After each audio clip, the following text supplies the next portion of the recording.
L'apôtre Paul a dit que le message de la croix est une folie pour ceux qui périssent. Mais pour nous qui croyons, ce message, c'est la puissance. Et donc, la puissance de la croix est le sujet de notre enseignement aujourd'hui. Jésus a dit que personne ne vient au Père que par moi. Je suis le chemin, la vérité et la vie. Si on veut avoir accès au Père, si on veut avoir accès à la vie éternelle et au royaume de Dieu, on passe par Jésus. Et donc, on passe par la croix. Ce qu'on veut faire aujourd'hui, c'est de regarder tout ce qui s'est passé à la croix, tout ce qui s'est passé à cause de la croix. Et donc, on va regarder en rafale plusieurs points avec des versets qui vont nous aider à mieux comprendre ce que Jésus a fait pour nous sur la croix. Qu'est-ce que le sacrifice de la croix? Et quand Jésus est mort sur le mont Golgotha, il y a eu lieu un échange phénoménal. La vie de Jésus échangée contre la nôtre. Et à cause de ça, on peut devenir enfant de Dieu. Comme on dit, le Fils de Dieu est devenu le Fils de l'homme afin que les fils de l'homme deviennent les fils de Dieu. Et sur la croix, la Bible nous dit que Jésus a été puni afin que nous soyons pardonnés. Le salaire du péché, ce que le péché mérite, c'est la mort. Donc, on a dû payer un prix qu'on n'a plus à payer parce que Jésus a été puni à notre place à cause de son amour. Il a cédé sa vie, il a offert sa vie pour nous. Et nous lisons dans Ésaïe, chapitre 53, « Mais il était blessé pour nos péchés, brisé pour nos iniquités, et le châtiment qui nous donne la paix est tombé sur lui. » Jésus a dit juste avant de mourir sur la croix, il a crié le mot que nous avons traduit en français, « tout est accompli », et le mot grec, « teteleste », qui veut dire « payer », tout est payé. C'est accompli dans le sens que le prix a été versé pour que nous soyons pardonnés.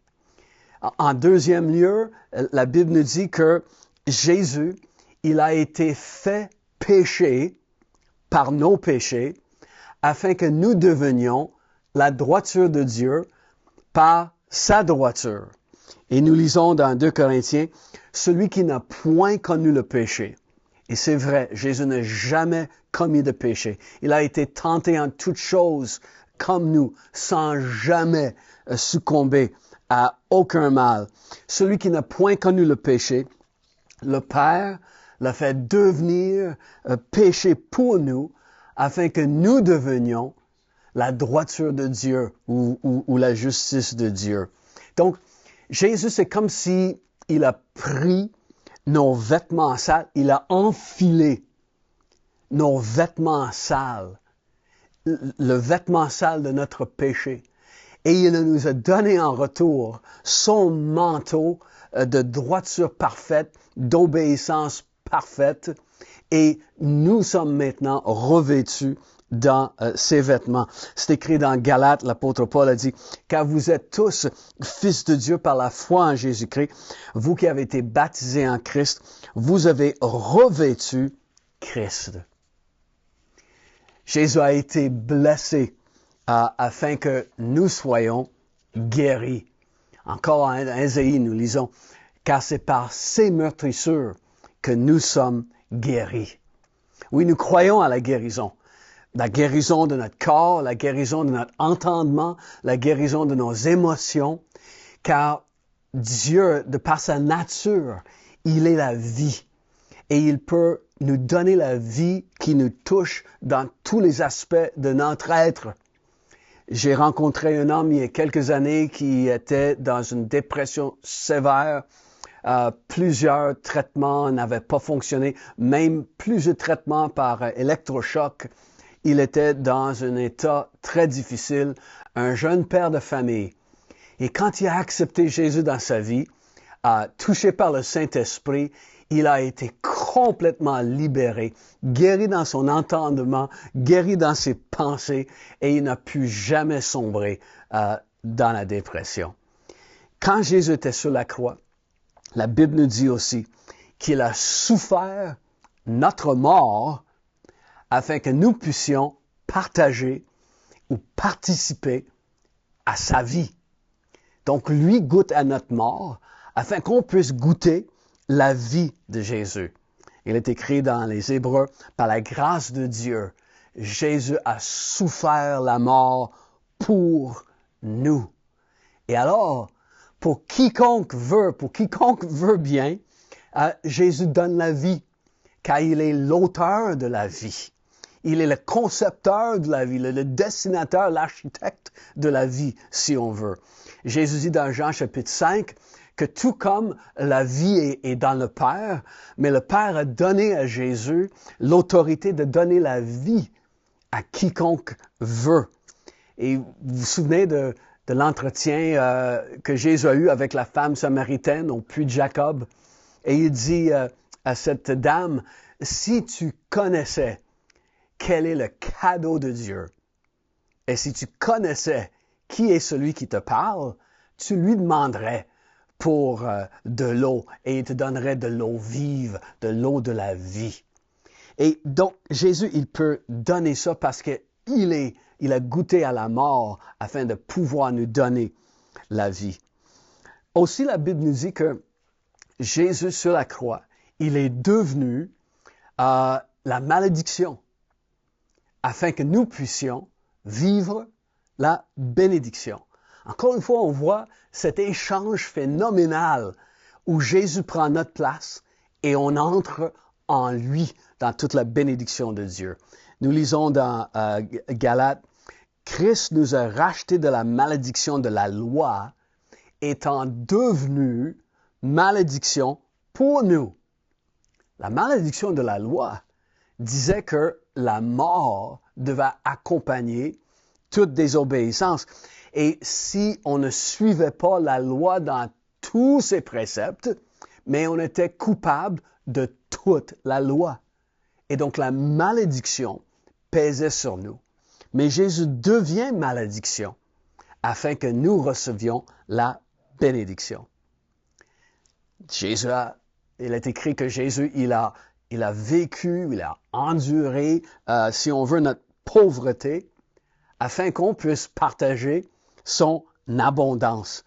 L'apôtre Paul dit, « Car vous savez comment notre Seigneur Jésus a manifesté sa grâce envers nous, lui qui était riche, il s'est fait pauvre, afin que, par sa pauvreté, nous soyons enrichis. » Et l'apôtre Paul, il avait un tel désir que les croyants puissent vraiment saisir l'impact de la richesse qu'on a en Jésus. C'était une de ses prières aux Éphésiens. Il dit, je prie que le Père illumine les yeux de votre cœur afin que vous compreniez quelle est la richesse de la gloire que nous avons en Jésus et notre héritage en lui.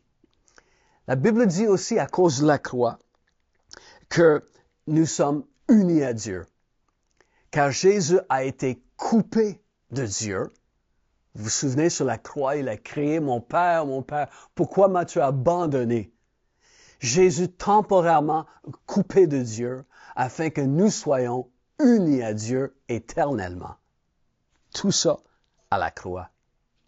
Et notre vieil homme, comme l'apôtre Paul dit, notre vieille nature, notre vieille façon de penser et d'être a été mise à mort en Jésus sur la croix afin que le nouvel homme, que cette nouvelle nature spirituelle puisse vivre en nous. Il est écrit, comprenez-nous donc que l'homme que nous étions autrefois a été crucifié avec Christ afin que le péché dans ce qui fait sa force soit réduit à l'impuissance et que nous ne servions plus le péché comme des esclaves. Nous ne sommes pas parfaits, hein? Mais comme les choses ont changé depuis que nous avons ouvert notre cœur à Jésus. Tout à coup, on est éveillé à un autre royaume. On a la connaissance d'une vie spirituelle. On a une conscience qui est spirituelle. On a la conscience du royaume. On n'est pas parfait, mais les choses ont changé. Il y a une nouvelle personne qui est là à cause de ça. Donc, toutes ces choses, nous les avons à cause de la croix. Et la parole nous dit que nous avons été sauvés des ténèbres à cause de la croix.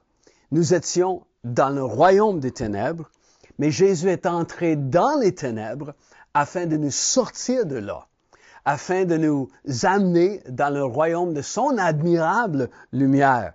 Et nous lisons dans les Colossiens, il nous a arrachés au pouvoir des ténèbres et nous a fait passer dans le royaume de son Fils bien-aimé. Et nous sommes maintenant, Paul dit aux Philippiens, citoyens des cieux.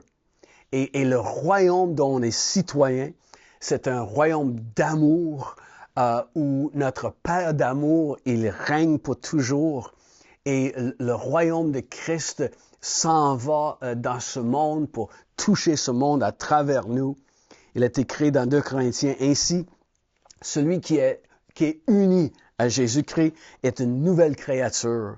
Ce qui est ancien a disparu. Voici, ce qui est nouveau est déjà là.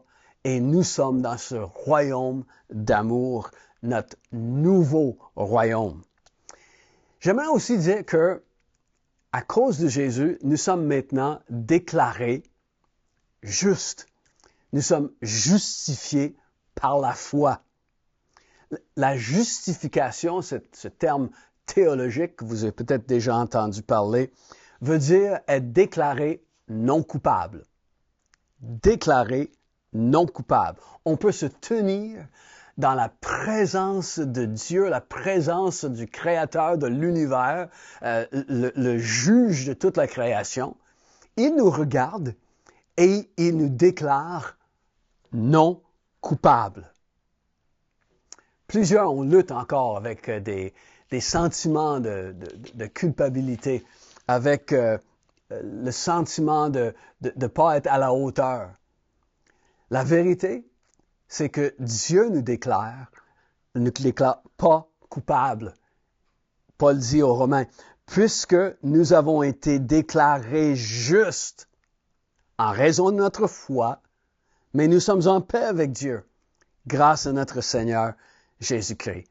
Et il dit aux Romains, maintenant donc, il n'y a plus aucune condamnation pour ceux qui sont unis à Jésus-Christ. Alors, un sentiment de culpabilité, des pensées de culpabilité qui viennent nous assaillir, ça ne vient pas de notre Père. Ce n'est pas son royaume. Ces pensées viennent de l'ennemi.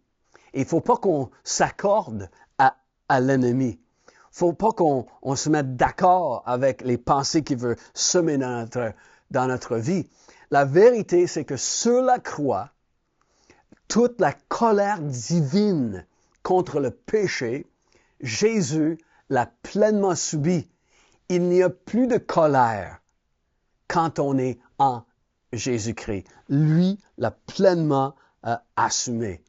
Et donc, nous sommes devenus maintenant les enfants du Père, les enfants de Dieu.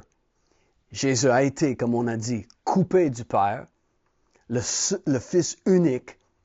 Il a été comme abandonné par le Père afin que nous soyons adoptés par le Père et on devient enfants de Dieu. La dernière chose que j'aimerais mentionner, c'est que maintenant, à cause de la croix, nous sommes un avec lui. Un avec Jésus, un avec Dieu. Sur la croix, on est devenu un avec lui parce que la Bible dit que nous avons été crucifiés avec Christ, que notre vie a été ainsi crucifiée parce que Jésus a pris notre place, il a pris nos péchés et nous sommes maintenant unis à lui et unis avec la Trinité. C'est la Trinité, Père, Fils et Saint-Esprit, ils sont un ensemble. Jésus, il prie son Père lorsqu'il est au dernier repas avec ses disciples et il dit, Seigneur, mon Père, qu'il soit un comme nous sommes un. Moi en eux et toi en moi. Il a dit aussi, en ce jour-là, vous connaîtrez que je suis en mon Père, que vous êtes en moi et que je suis en vous. Père, Fils et Saint-Esprit sont un. Et là, à cause de la croix, Jésus nous invite à vivre cette relation d'amour que Père, Fils et Saint-Esprit avaient depuis avant la création du monde. Et ce n'est pas que être uni avec Dieu fait en sorte que on n'a plus notre personnalité ou on n'a plus la distinction de notre personne. Père, Fils et Saint-Esprit dans la Trinité, ils sont chacun une personne distincte, un seul Dieu, mais en trois personnes. Peut-être vous savez que Saint Patrick en Irlande a essayé d'expliquer ça avec un trèfle. Il montrait la plante avec les trois feuilles comme symbole de la Trinité. Et c'est pour ça que le trèfle est encore aujourd'hui symbole de la nation du peuple irlandais. Mais tout comme le Père, Fils et Saint-Esprit sont unis, mais qu'il y a une distinction entre les personnes, quand on est unis à Dieu, unis en Christ, on ne perd pas notre côté unique. On est là pour l'éternité, mais pas pour être comme absorbé en Dieu, comme cette idée de nirvana, où après plusieurs réincarnations, on disparaît de la carte, on tombe dans l'océan d'une divinité quelconque. Non, on va vivre avec Dieu tel qu'il nous a créés pour l'éternité, mais unis à lui. Car Dieu nous invite maintenant dans cette intimité avec la Trinité à cause de la croix. Avez-vous déjà été à Rio de Janeiro, au Brésil? Peut-être quelques-uns parmi vous, oui. Mais sinon, vous avez sûrement vu la grande statue appelée Christ le Rédempteur, qui est au sommet du mont Corcovado, qui surplombe Rio. Et cette énorme statue, par le sculpteur parisien Paul Landowski, est tout près de 30 mètres de haut. Les bras étendus font 28 mètres de large, pèse 635 000 kilos. C'est énorme, cette statue-là. Et quand on va sur le sommet du mont et on est devant cette statue, on peut entrer. Il y a un ascenseur qu'on peut monter et il y a un genre de belvédère. On peut regarder la ville en bas et regarder l'océan par la statue, si on veut. Et je trouve que c'est tellement une belle image de comment, tout comme les touristes peuvent entrer dans cette statue et monter et voir le paysage, mais nous sommes maintenant en Christ et nous sommes en lui. Quand le Père nous regarde, il nous voit en Jésus, pas à l'extérieur de Jésus, il nous voit en Jésus. Et on peut monter dans son cœur et voir le monde comme Jésus voit le monde. On a une vision du monde qui a changé parce que nous sommes maintenant en Christ. Donc, j'espère que vous allez désirer grandir dans votre compréhension de ce que Jésus a fait, de qui il est et de ce que vous avez en lui. Et on va terminer aujourd'hui avec un petit temps de prière. Ce qu'on va faire, je vous demande de fermer vos yeux, juste être confortable dans la présence du Seigneur. Et je vais répéter les petits points que j'ai faits tantôt en lisant le verset qui l'accompagne. Et on va faire une pause après chaque point. Pendant la petite pause et en entendant ces différents points, permettez au sentiment du Saint-Esprit de monter dans votre cœur. Vous pensez à quoi quand vous entendez ça? Qu'est-ce que Dieu aimerait vous dire? Qu'est-ce que Dieu aimerait que vous viviez en entendant ces vérités? C'est ce que nous allons faire pour les derniers instants que nous serons ensemble maintenant. Donc, juste fermez vos yeux. Soyez très confortable dans sa présence. Et juste écoutez ces points, un après l'autre. Jésus a été puni afin qu'on soit pardonné. Il était blessé pour nos péchés, brisé pour nos iniquités, et le châtiment qui nous donne la paix est tombé sur lui.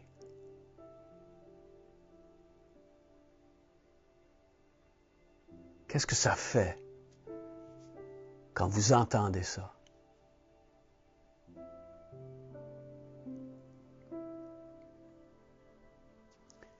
Jésus a été fait péché par nos péchés, afin que nous devenions droiture de Dieu avec sa droiture. Celui qui n'a point connu le péché, il a fait devenir péché pour nous, afin que nous devenions en lui la justice de Dieu. Car vous êtes tous fils de Dieu par la foi en Jésus-Christ, vous qui avez revêtu Christ.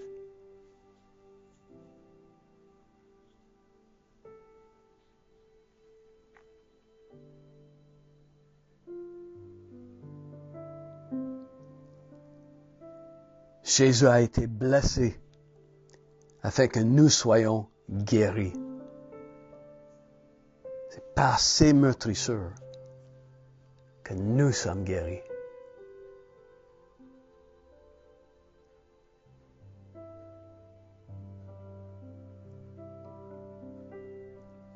Où voulez-vous que la présence de Dieu vous touche pour vous guérir dans les émotions, les pensées, dans l'entendement, dans votre corps?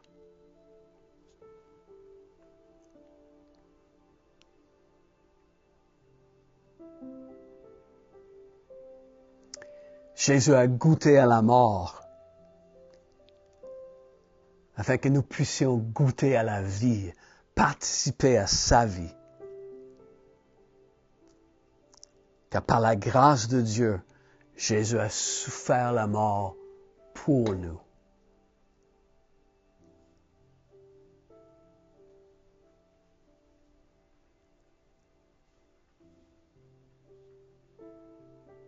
Et qu'est-ce que ça vous fait quand vous pensez au fait qu'il a été rendu une malédiction afin que nous recevions la bénédiction?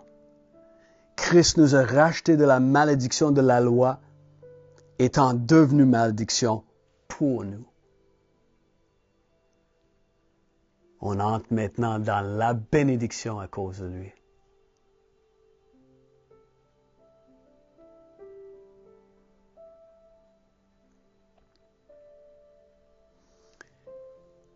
Jésus a vécu notre pauvreté afin que nous partagions son abondance. Car vous savez comment notre Seigneur Jésus-Christ a manifesté sa grâce envers nous. Lui qui était riche, il s'est fait pauvre pour vous, afin que par sa pauvreté, vous soyez enrichis. Et Paul prie pour les Éphésiens, disant que Dieu nous a bénis de toutes sortes de bénédictions spirituelles dans les lieux célestes en Christ. Et il prie qu'on puisse comprendre quelle est la richesse de la gloire de son héritage.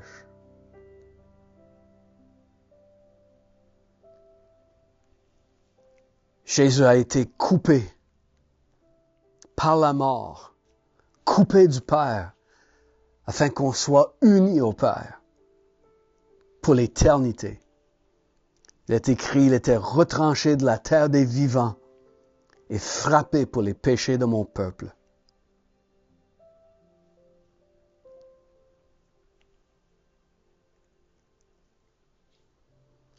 Et notre vieil homme a été mis à mort en lui, afin que le nouvel homme puisse naître et vivre. Comprenons donc que l'homme que nous étions autrefois a été crucifié avec Christ. Et Jésus, tu nous as sauvés des ténèbres. Tu nous as arrachés du pouvoir des ténèbres. Tu nous as fait passer dans le royaume de notre Père. Jésus, tu nous as sauvés pour l'éternité. Tu nous as amenés comme des nouvelles créatures, comme des nouveaux citoyens dans un royaume qui n'aura jamais de fin. Et tu m'as déclaré juste en raison de ma foi en toi, de ma foi en tout ce que tu as fait sur la croix. Et j'ai la paix avec Dieu grâce à toi, Jésus, grâce à ce que tu as accompli pour moi sur la croix. Et il n'y a plus donc aucune condamnation pour moi qui suis en Jésus. Et je vois bien, Père, combien tu m'as aimé pour que je sois appelé enfant de Dieu. Je suis héritier de la vie éternelle. Et tout ça à cause de toi, Jésus. Amen. Donc, puisse Dieu vous aider à grandir de plus en plus dans la révélation de la puissance de la croix.